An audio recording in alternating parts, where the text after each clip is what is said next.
Wow, that's beautiful. I want to buy it. What's this crapola? You call this art? Hey, that's incredible. Who made this? I really want to buy this. How can you put this up in an exhibition? I can do better myself. Well, whatever you think, whether you like it or not, please remember, it's all about your personal opinion.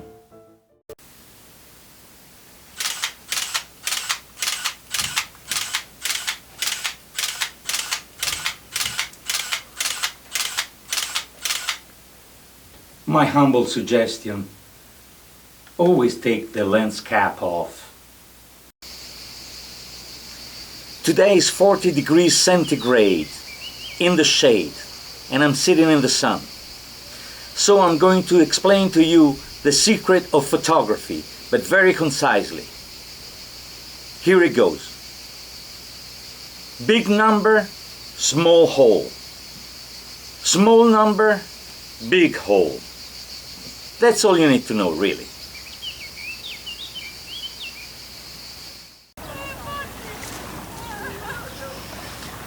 Photography, writing with light. Very well, but what do we want to say? And how can we say it? Photography, always more questions than answers. A humble suggestion, let's think more and shoot less. You know, a good picture is a gift. It's not going to happen because you're a good photographer. Being a good photographer helps.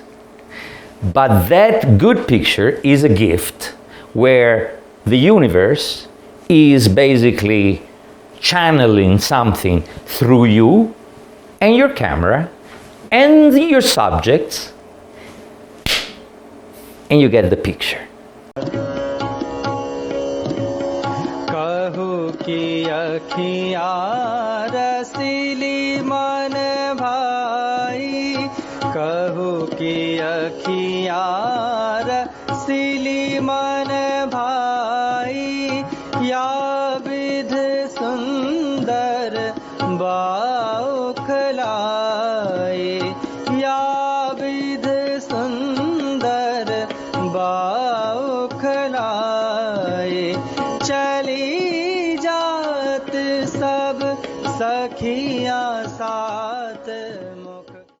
We're still using this kind of camera, 16mm film, and you see, you used to wind it up and then shoot.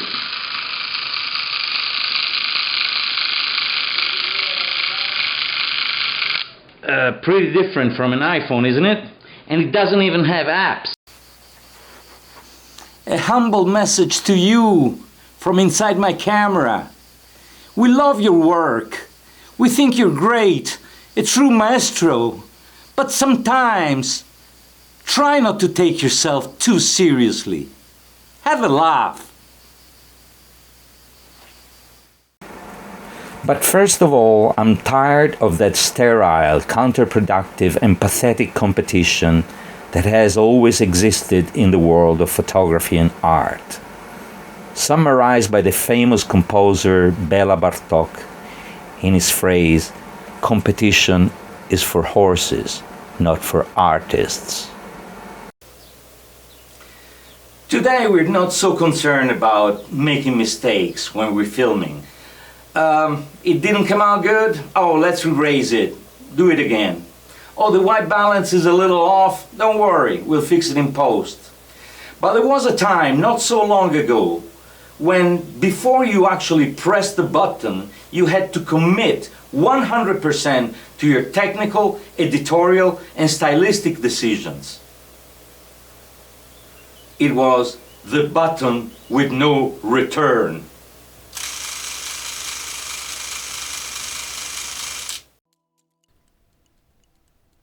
When nothing works, when the image blurs from the eyes and the heart, even before reaching the film, when the inevitable creative crisis comes, when the whys are too many and we do not find the slightest answer, the self-portrait happens. The self-portrait is the necessary proof, urgent, indispensable, that we exist. It takes shape when our own identity falls into deep doubts from the most remote and private recesses of the mind and the soul. The self-portrait is a declaration torn from the mirror of the private, a reflection, often pitiless, that we do not preclude to a public view. It is a shameless undressing, a brave offering to the lions of the Circus Maximus. May they tear me to pieces, eliminating to the very end the memory of my existence, or may they perish, mortally wounded by my very image. The self-portrait is a psychopolitical action. It is an awareness, created with the speed of a bullet, shot in the dark just a moment before we fall into oblivion, into a total unconsciousness, into nothingness. It is an explosion in our mental night, a noise that perhaps will allow us to wake up, to reopen our eyes and mind, to find ourselves once again, to be able to wait for death with the dignity of those who are still alive. The self-portrait is the exemption from modesty, from shame, from the spasmodic search for beauty. It is a digression from wanting to please others, from the continuous search for validation, compromise, a secret agreement, remuneration. But even more than all this, the self-portrait is the primal therapeutical action of art that reassures us in those moments when nothing else could do it. It reassures us that we're still ourselves, maybe in an unstoppable and inexplicable continuous evolution, revolution, confusion, self-destruction, but yes, still ourselves.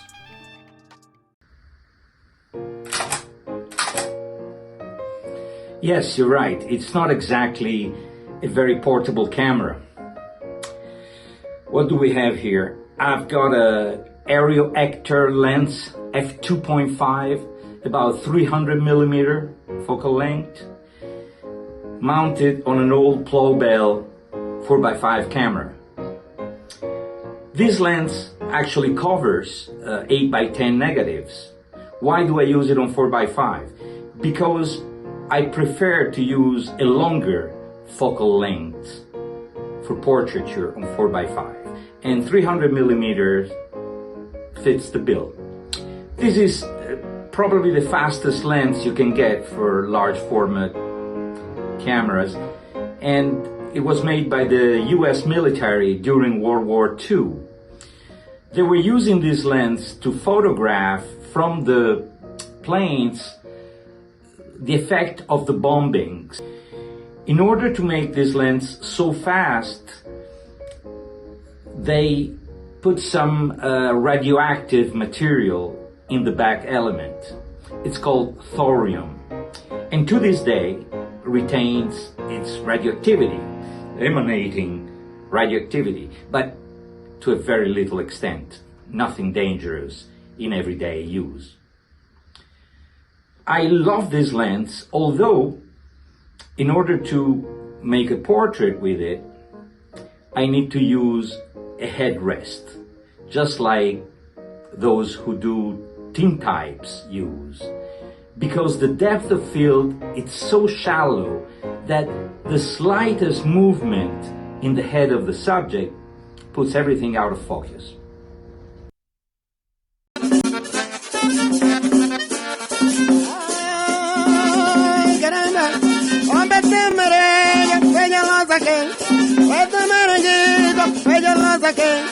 Vai bater Joane e pra Maribel.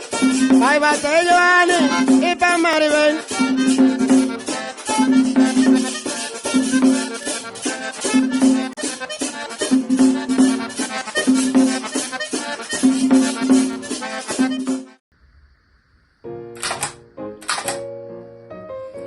Yes, you're right. It's not exactly a very portable camera.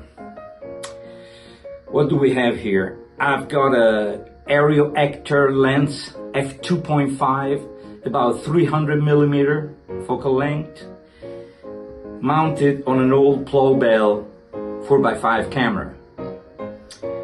This lens actually covers 8x10 negatives. Why do I use it on 4x5?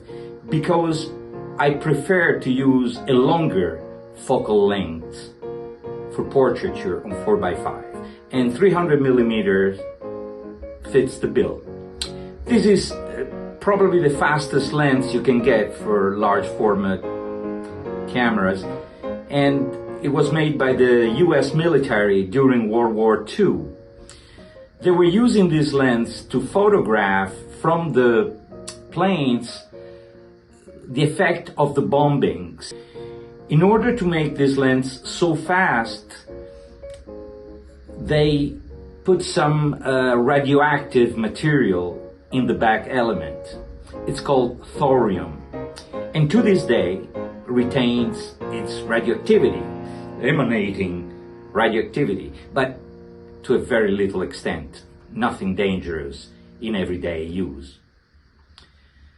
I love this lens, although in order to make a portrait with it, I need to use a headrest, just like those who do tintypes use, because the depth of field is so shallow that the slightest movement in the head of the subject puts everything out of focus.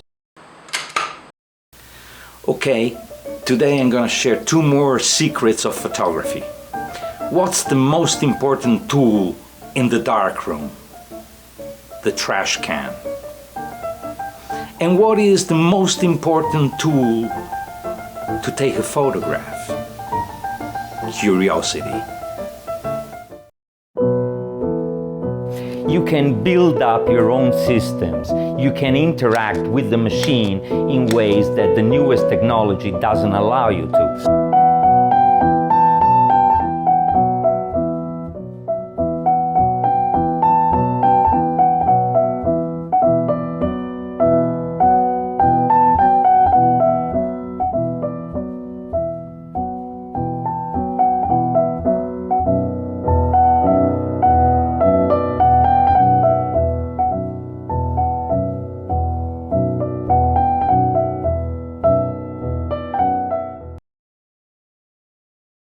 We've been shooting here in the Dominican Republic for the past 10 days, battling constant dust storms here in the south near the Haitian border.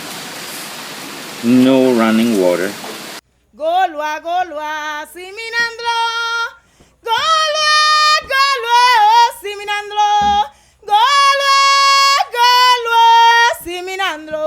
O siminame bokwa. Golwa, golwa, siminandlo. When you take a portrait, I think people tend to interact with the portrait by looking at the person's eyes. So I decided to make an experiment and break this rule of portraiture and take portraits of people with their eyes closed. Positive paper. Why? I guess I was trying to have a finished image straight out of the camera. It's something that it's not a negative, it's not a transparent thing, it's a piece of paper. It's only 3 ASA.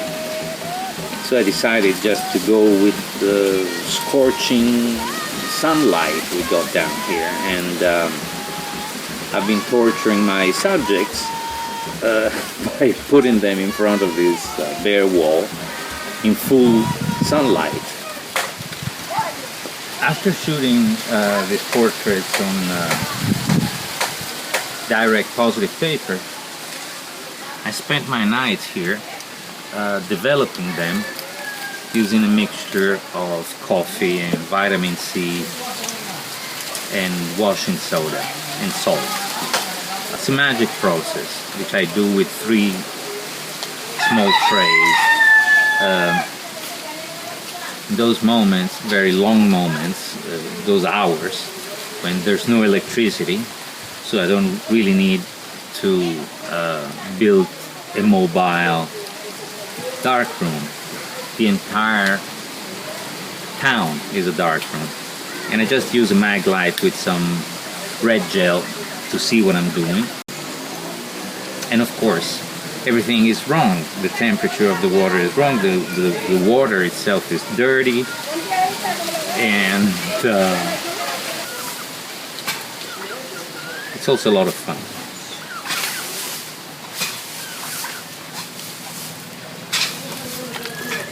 Recently, I've been invited to speak at TEDx Mediterranean in Cannes, France. And I gave a speech about trying to preserve oral tradition. I opened my speech with a statement: oral tradition is our most valuable possession, and if we don't lose it, nobody can take it away from us. For the past 20 years, I've been trying to research and preserve oral tradition through my films, my still photography, and many audio recordings. What I'm trying to collect in the field and preserve for future generations is that cultural heritage that usually gets transmitted orally from grandfather to son and never gets written down or recorded in the history books.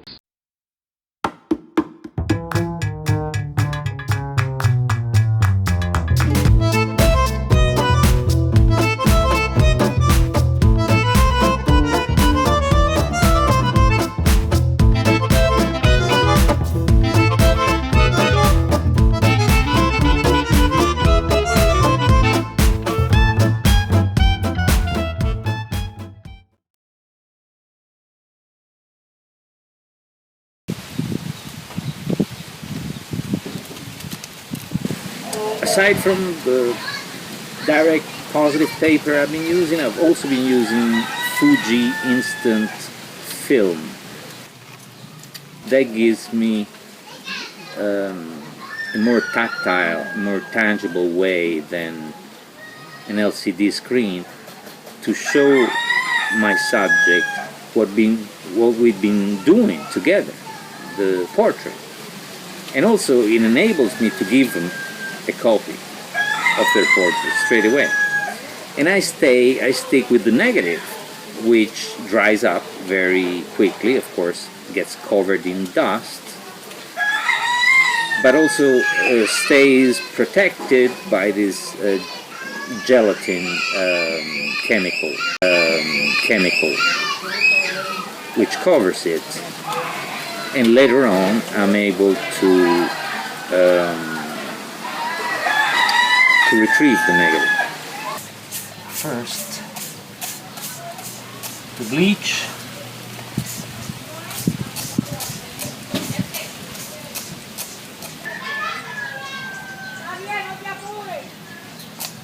To dissolve the plastic vacuum and the FP100C.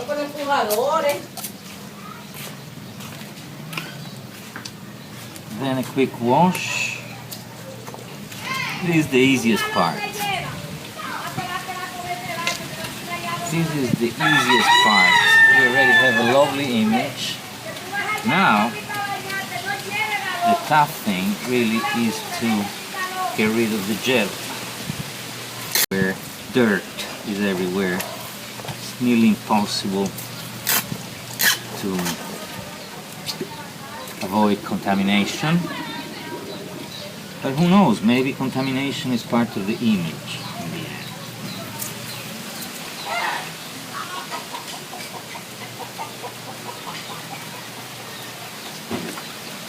Wash here. Yes. We got a negative. A very rough negative, but we got one.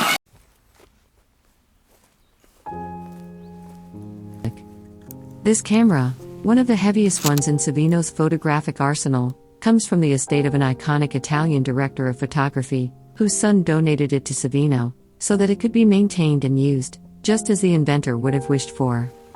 It is the only large-format camera ever produced, in this particular form and shape, and it is capable of employing oversized and exceedingly heavy lenses.